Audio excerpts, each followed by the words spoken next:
অনেক আত্মীয় আমার অজান্তে আমার একটি ছবি টিকটকে ছেড়ে দিয়েছে। বর্তমানে তার টিকটক আইডিটি হ্যাক হয়ে গেছে, ছবিটা ডিলিট করা হয়নি। আমার এখন করণীয় কি? প্রথম কথা হলো যে এটি যদি আপনার কোনো স্বেচ্ছায় না হয়ে থাকে, আপনার ছবি সে কোনোভাবে কালেক্ট করে দিয়ে দিয়েছে, তাহলে এক্ষেত্রে তো আপনার দায় নাই, দায়টা সম্পূর্ণ তার।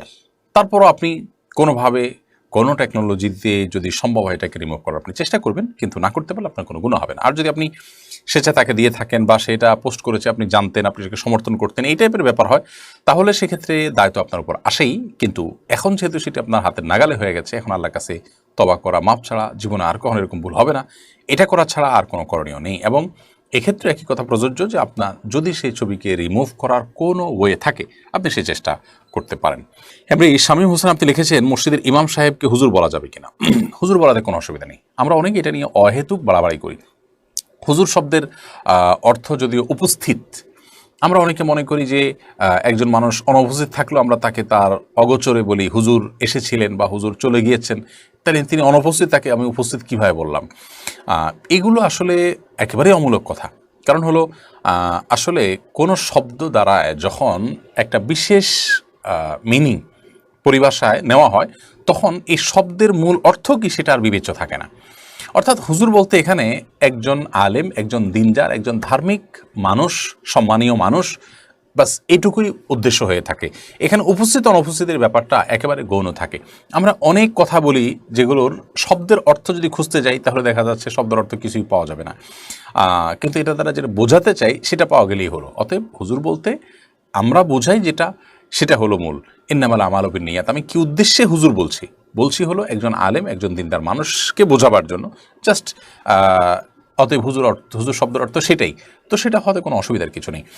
অনেকে বলে যে হুজুর শুধুমাত্র বলা যাবে হযরত মুহাম্মদ সাল্লাল্লাহু আলাইহি সাল্লামকে, এটা আরও আতলামি বলা যেতে পারে। আমরা অনেকে এটাকে বেশ আপনার জোর গলায় দাবি করে থাকি। নবী করিম সাল্লাল্লাহু আলাইহি সাল্লামকে কোরআন হাদিসে কোথাও হুজুর বলাই হয় নাই। ওনাকেও যে হুজুর বলা হয় সেটাও আপনার এ অর্থে যে ধার্মিকদের আপনার গোড়া মূল তিনি, আলেমদের মূল তিনি, সেই জায়গা থেকে তাকে হয়তো হুজুর বলা হয়। কিন্তু তারপরেও হুজুর এই উপাধি না বলে তিনি আল্লাহ রসুল, আল্লাহর হাবিব, আল্লাহর নবী এরকম উপাধিতে বলাই তাকে উচিত। বরং তাকে হুজুর না বলে তার যে উপাধি আছে সেগুলো তাকে বলা উচিত। কিন্তু আমরা অনেকে মনে করি তাকে হুজুর বলা, হুজুর সাল্লাল্লাহু আলাইহি সাল্লাম বলা হয়, সেজন্য অন্য কাউকে আর বলা যাবে না। এটা একেবারেই ভুল ধারণা। মাকসুদুল হক আপনি লিখেছেন, সম্প্রতি ভৈরবে ভয়াবহ ট্রেন দুর্ঘটনায় অনেক মানুষ হতাহত হলো। এই ধরনের দুর্ঘটনায় আহতদের জন্য এবং নিহতদের পরিবারের জন্য রাষ্ট্রীয় করণীয় কি? ইসলাম এ ব্যাপারে কি নির্দেশনা দেয়? ভাই মাকসুদুল হক, কদিন পরপরই আমাদের দেশে এই ধরনের ভয়াবহ দুর্ঘটনা আমরা একের পর এক দেখতে পাই।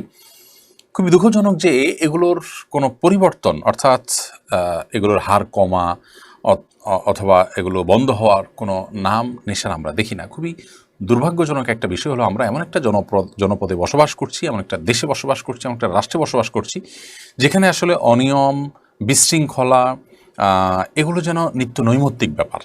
এখানে আপনার সিন্ডিকেট বলতে যে জিনিসটা আছে, সেটি আমরা সবাই জানি যে সিন্ডিকেট ফেরেশতারা এসে করছে না, বা মানে বাহিরের দেশ থেকে ডাকাতরা এসে করছে না, এই দেশের কিছু মানুষ সিন্ডিকেট করছে। এটাকে আমাদের দায়িত্বশীলরা আজও পর্যন্ত কন্ট্রোল করতে পারেনি, যার কারণে কৃষক ক্ষতিগ্রস্ত হচ্ছে, আবার ভোক্তা ক্ষতিগ্রস্ত হচ্ছে। ভোক্তা বেশি দাম দিয়ে কিনছে, আর কৃষক ঠিকই অনেক কম দাম পাচ্ছে। মাঝখান থেকে এই সমস্ত সিন্ডিকেটের অসাধু লোকগুলো, খারাপ মানুষগুলো, তারা তাদের টাকাগুলো তুলে নিচ্ছে, মানুষের পকেট থেকে হাতিয়ে নিচ্ছে।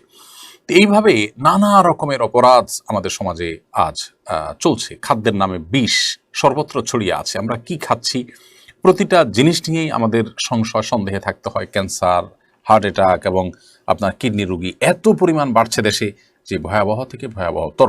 ডেঙ্গুতে শত শত মানুষ মারা যাচ্ছে, কিন্তু দেখবার যেন কেউ নেই। অর্থাৎ কোনো একটা সেক্টর থেকে, যে পৃথিবীর অনেক উন্নত দেশে যে খাদ্যের ব্যাপারে তারা জিরো টলারেন্সে, কোনো খাদ্যের ব্যাপারে আপনাকে টেনশন করতে হবে না, অনেক অনুন্নত দেশও আছে যে খাদ্যের ব্যাপারে তারা জিরো টলারেন্সে। তো আমাদের প্রত্যেকটা বিষয়, ট্রেন দুর্ঘটনার কথা আপনি বলেছেন, সেখান থেকে আমি অন্যদিক চলে গেলাম, মূল জায়গায় ফিরে আসি।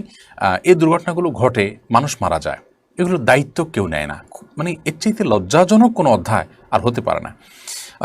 তো এই দুর্ঘটনায় যে সমস্ত মানুষগুলো মারা যান, তাদের দায়ভার কাউকে না কাউকে, তাদের রক্তের তো কোনো মূল্য দেয়া যায় না, কিন্তু একটা সিম্বলিক মূল্য তার পরিবারকে দিতে বাধ্য ইসলামী শরিয়ার দৃষ্টিকোণ থেকে। কেউ না কেউ দিতে বাধ্য, কেউ না কেউ তো এর জন্য দায়ী।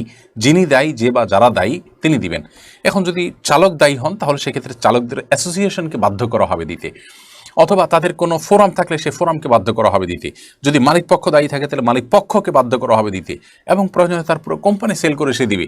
প্রয়োজনে সে জেলে যাবে, মৃত্যু পর্যন্ত জেলে থাকবে না দিতে পারলে, এটা তার শাস্তি। কিন্তু কাউকে না কাউকে দায়িত্ব নিতে হবে। কিন্তু একের পর এক দুর্ঘটনা ঘটে, শত শত মানুষ মারা যায়, মাছের মায়ের পুত্র সুখ নেই। বাংলাদেশে এত মানুষ যে কতজন মরল, কতজন বাঁচলো, এটার জন্য যেন দেখবার কেউ নেই। তো যাই হোক, ইসলামী শরিয়াত দৃষ্টিকোণ যদি আপনি আমার কাছে জানতে চান, তো আমি বলবো ইসলামী শরিয়া বলে যে এই সমস্ত ক্ষেত্রে দায়িত্ব কাউকে না কাউকে অবশ্যই নিতে হবে।